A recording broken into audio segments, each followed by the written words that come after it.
Halo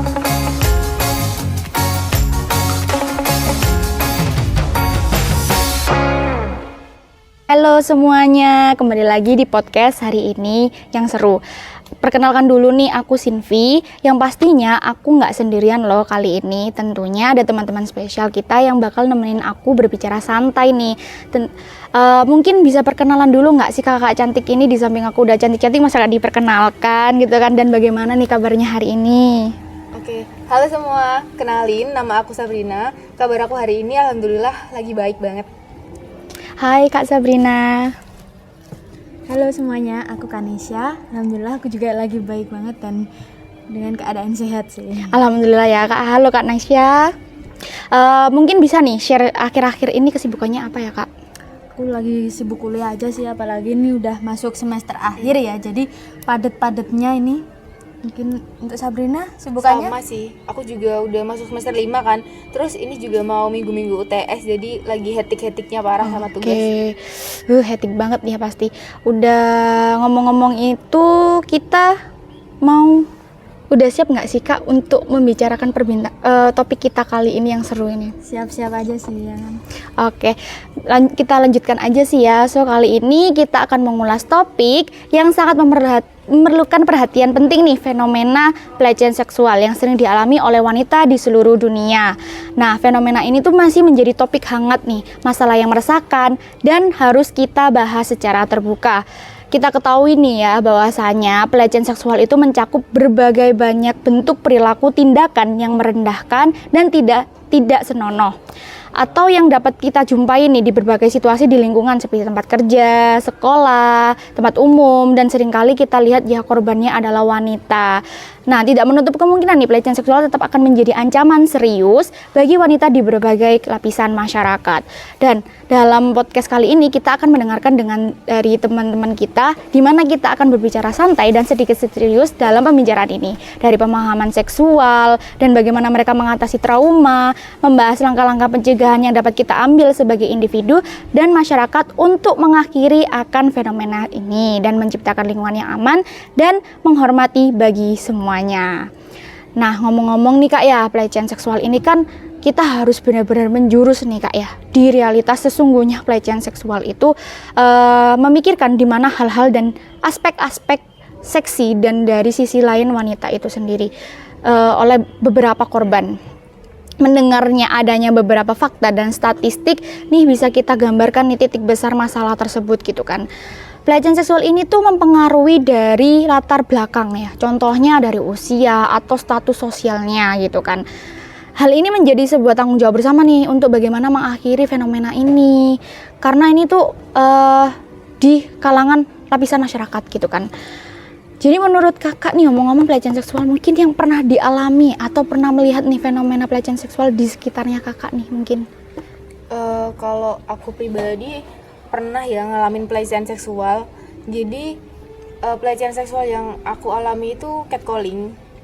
Jadi pas di jalan itu ada orang asing yang manggil-manggil aku, tapi nadanya tuh kayak menggoda gitu loh. Kan itu jadi bikin membuat kita tuh risih. Terus kalau di sekitar aku sendiri, aku pernah dengar cerita temen aku, dia itu pernah dideketin sama orang asing, terus tiba-tiba orang itu nunjukin kelaminnya ke temen aku ini. Itu udah parah banget gak sih kejadian kayak gitu? Parah. Iya sih. Kalau aku sendiri juga sih, kalau yang aku alami ya mungkin ya kayak Sabrina juga, kayak catcalling gitu-gitu di jalan gitu, tiba-tiba dipanggil tapi dengan tujuan yang dalam tanda kutip ya sama orang asing. Nah, kalau temenku tuh juga pernah, dia ngalamin pelecehan seksual tuh bukan dari orang asing tapi dari temennya sendiri. Jadi kayak dia ngobrol sama temennya gitu ya, tapi dia dipelecehin tapi kayak modusnya tuh bercanda, tapi padahal itu udah menjurus pelecehan gitu. Oke. Terus kalau di sekitar tempat tinggalku sih ya, yang sekarang lagi marak itu kayak begal payudara. Jadi pelakunya itu memegang daerah sensitif si korbannya gitu tanpa tujuan yang jelas gitu. Oke, mungkin nih ada kapan dan di mana atau tempat atau waktu yang lebih signifikan nih yang sering terjadi di lingkungan kakak gitu mungkin. atau pagi atau malam gitu? Menurutku sekarang tuh pelecehan seksual itu nggak mandang waktu dan nggak mandang tempat ya. Jadi bisa terjadi di mana aja dan kapan aja gitu. Sekarang bisa dilihat deh di situasi sekarang, di tempat ramai pun itu kadang terjadi pelecehan seksual, entah itu catcalling atau kayak yang disebutin Nesha tadi itu sengaja megang area sensitif dari wanita gitu. Jadi menurut aku apa ya, kalau situasi kayak gitu tuh nggak ada tempat dan nggak ada waktu, bisa terjadi kapan aja dan di mana aja. Iya, nggak bisa di apa sih di apa Ditebak gitu. kayak di tafsir gitu loh, karena sekarang kayak udah bebas aja gitu, kayak nggak ada segan-segannya gitu. Di siang bolong, di tempat ramai pun tuh malah kayak kesempatan besar sih. Takut sih beneran. Nah, menurut pandangan kakak sendiri nih tentang pelecehan seksual di era sekarang itu di kalangan masyarakat tuh bagaimana sih kak? Kalau dari aku ya, sekarang pelecehan seksual itu udah jadi hal yang umum dan biasa banget di mata masyarakat. Karena apa? Bisa dilihat deh di situasi sekarang, masyarakat itu udah nggak aware sama situasi kayak gini gitu loh. Jadi mereka tuh nggak peduli sama sekali, bersikap bodoh amat lah kalau ada kejadian kayak gini. Terus pelecehan seksual itu kan udah termasuk ke tindakan yang nggak bagus kan, iya keji banget kan, udah nggak apa ya, nggak bisa ditolerir sebenarnya itu. Cuman masyarakat sekarang itu mandang kejadian itu kayak oh ya udah biasa aja gitu. Iya sih. Oke, mungkin dari Kak Nasya. Sekarang kayak itu tuh hal yang remeh gitu loh. Maksud kayak pelaku tuh juga sekarang udah alah cuma gini, mungkin nggak ada hukumannya, nggak ada efeknya yang bikin jera gitu, bukan gara-gara masyarakatnya juga sih, maksudnya masyarakat juga, tapi pemerintah juga kayak kurang berperan aktif gitu loh, nggak tegas, nggak ketat perkara ini. Terus korban kan jadi kayak mau lapor, mau speak up itu jadi kayak males gitu, milih dipendam sendiri gitu. Oke, itu kan dari penjelasan pandangan kakak nih di era sekarang ya tentang pelecehan seksual di kalangan masyarakat gitu. Nah, pastinya ini kan berdampak banget ya oleh si korban. Nah, dampak akan setelah pelecehan seksual itu kan benar-benar sangat mendalam, bukan hanya sekedar memahami akan pelecehan seksual terhadap korban ini ya. Trauma dari psikologis ini bisa merambat di sebuah gangguan mental yang mungkin nih kemungkinan akan timbul nih di masa yang akan datang ya kan. Nah, hal ini tuh teramat berdampak dan sangat berlangsungnya bersifat seumur hidup apabila tidak ditangani dengan serius dan oleh para ahli-ahlinya gitu kan. Nah, di sini bagaimana sih Kak solusinya apabila si korban ini untuk mengatasi traumanya gitu loh dialami dari pelecehan seksual ini? Mungkin bisa dibantu sama keluarga atau teman ya. Jadi apa ya, mengatasi hal tersebut seperti itu juga perlu orang terdekat. Jadi Berperan penting iya, sih. korban kalau ditinggal sendirian itu kan mereka jadi makin mikir apa yang udah kejadian, terus merasa sendirian, merasa nggak dilindungi. Itu takutnya nanti malah berdampak lebih parah lagi ke mentalnya dia gitu loh. Jadi kalau bisa kita sebagai teman, keluarga maupun kerabatnya tuh ngebantu dia, ngajak dia lebih mau terbuka, bersosialisasi lagi. Jadi biar dia tuh rasanya tuh apa ya, nggak sendirian, masih ada yang perhatian ke dia gitu sih dari aku.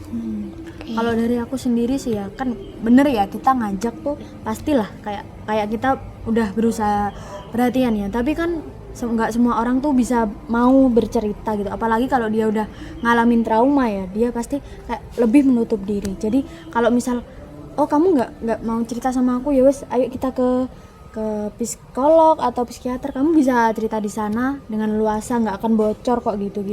Terus misal kalau udah kita cerita ya, maksudnya misal ada korban yang speak up gitu, menurut aku sih pemerintah juga kayak yang tanggap gitu loh, yang dilindungi lah. Kayak di Amerika misalnya, di Amerika tuh korban-korban itu dilindungi, diperhatikan ya. Iya. Kalau di sini tuh kurang gitu, kayak masih kendor gitu lah UU-nya, meskipun ada UU-nya tapi dia nggak membuat efek jera buat pelakunya sih. Jadi kayak dianggap sepele gitu lah kalau di negara kita ini. Oke, jadi kayak kurang ketat ya Kak ya, kayak kurang diperhatikan banget gitu oleh pemerintah Indonesia itu sendiri ya kan, negara kita gitu kan. Nah, mungkin setelah menjurus di cara mengatasi trauma ini ya, saya mau tanya nih, langkah apa saja nih pencegahan yang dapat kita ambil secara individu dan masyarakat pun turut andil nih untuk melakukan pemahaman ini secara mendalam. Nah, peran edukasi dan kesadaran dalam mengubah sebuah budaya yang akan mempermudah mendukung pemahaman ini gitu. Nah, menurut kakak sendiri nih, untuk mencegah dari pelecehan seksual itu sendiri bagaimana sih kak? Sabrina atau Sabrina dulu deh, boleh? Oke. Dari aku pribadi ya, buat menjaga diri, kalian tuh jadi pribadi tuh harus lebih tegas, lebih berani gitu loh. Jadi kalau misal ada orang asing yang mau melakukan hal jelek itu ke kalian, kalian tuh harus berani berteriak, berani melawan gitu. Terus saranku juga, kalian itu jangan gampang percaya sama orang asing. Soalnya sekarang kan banyak banget modus, ada orang asing yang pura-pura nanya, terus ternyata tiba-tiba dia ngelakuin hal-hal yang nggak terduga gitu loh. Jadi lebih berani aja sih, sama jangan percaya sama orang asing.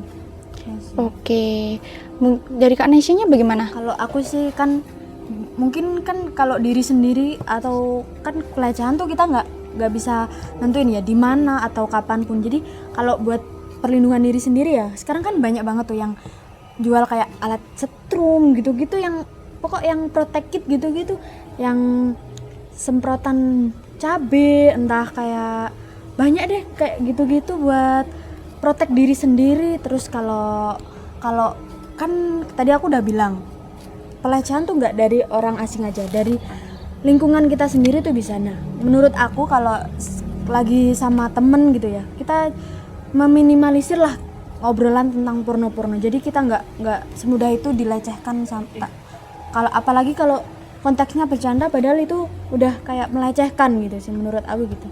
Oke, jadi kita harus benar-benar antisipasi ya kak ya, terhadap walaupun untuk orang terdekat ataupun orang asing ya. Jadi di sini tuh aku mau tanya juga nih, mungkin ada dari kakak sendiri itu ada tambahan dari inti topik kita yang tadi kita bincangkan ya, mulai dari realitas pelecehan seksual, cara mengatasi trauma dan pencegahannya itu juga. Nah, mungkin ada tambahan nih kak, boleh nih Itu tadi sih ya. Jadi kalian jadi wanita itu harus lebih tegas, lebih berani. Terus jangan takut buat speak up kalau kalian itu habis dapat perlakuan seperti itu. Soalnya kalau kalian diem aja, itu pelaku tuh makin merasa dibebaskan gitu loh, seenaknya sendiri melakukan hal tersebut. Jadi saranku itu sih, kalian harus berani speak up, cerita, lapor kalau bisa ke pihak berwajib gitu loh. Biar pelaku itu langsung kena imbasnya atau bisa dihukum lah istilahnya. Oke, dari Kak Nesya mungkin? Iya sih, sama kayak kalau diri sendiri, kalau bisa yaitu bisa harus memiliki jiwa bela diri gitu lah, buat misal kalau terdesak gitu bisa ngelawan gitu. Oke, mungkin cukup nggak sih topik pembicaraan kali ini ya kan, kita kan udah banyak bicara nih ya, dari realitas pelecehan seksual, cara mengatasinya, dan cara pencegahannya pula gitu kan. Nah, aku mau izin nih untuk menarik kesimpulan dari perbincangan kita hari ini nih. Boleh nggak sih kak? Iya, Oke, aku mau memberikan kesimpulan nih, bahwasanya perbincangan kali ini tuh kita membicarakan fenomena yang sangat hangat, yang memahami akannya pelecehan seksual terhadap wanita adalah masalah penting yang perlu kita perhatikan nih ya, yang perlu kita perhatikan bagi untuk semua orang gitu kan. Kita harus mendukung, mendengarkan, dan bertindak bersama untuk mengatasi masalah ini. Dengan edukasi, kesadaran, dan perubahan budaya, kita bisa lebih aware dan akannya membangun lingkungan masyarakat lebih aman dan menciptakan perubahan positif di lingkungan sekitar. Nah, aku tuh seneng banget loh hari ini, perbincangan kali ini tuh bener-bener bisa berbagi cerita sama teman-teman di luar sana nih. Mungkin nih sebelum kita akhiri perbincangan hari ini, apakah kakak ini ada satu kalimat nih untuk motivasi atau inspiratif untuk teman-teman di luar sana nih, agar bisa aware dan antisipasi di lingkungan sekitar terhadap pelecehan seksual? Kalau aku sih mungkin motivasinya ya, jangan pernah takut atau ragu lah, jangan pernah ragu untuk melaporkan apapun kejahatan keburukan yang terjadi pada diri kita, karena nggak akan kita tuh nggak sendiri gitu. Oke, itu ya tadi pesannya dari Kak Nesya gitu ya kan. Aduh, terima kasih nih ya dari motivasinya. Oke, mungkin aku mau ngucapin terima kasih nih Kak ya atas nama Sinvi, mau ngucapin terima kasih sebesar-besarnya untuk Kak Sabrina dan Kak Nesya nih udah menjadi bagian penting sebagai perbincangan santai hari ini gitu ya kan. Mungkin itu saja dari aku. Dan terima kasih pula ya dengan teman-teman di luaran sana telah bergabung dalam podcast hari ini. Mari kita bersama-sama berkontribusi dalam upaya mengakhiri pemikiran-pemikiran tidak senonoh dan membangun dunia yang lebih baik dan aman bagi semua wanita di seluruh dunia. See you guys!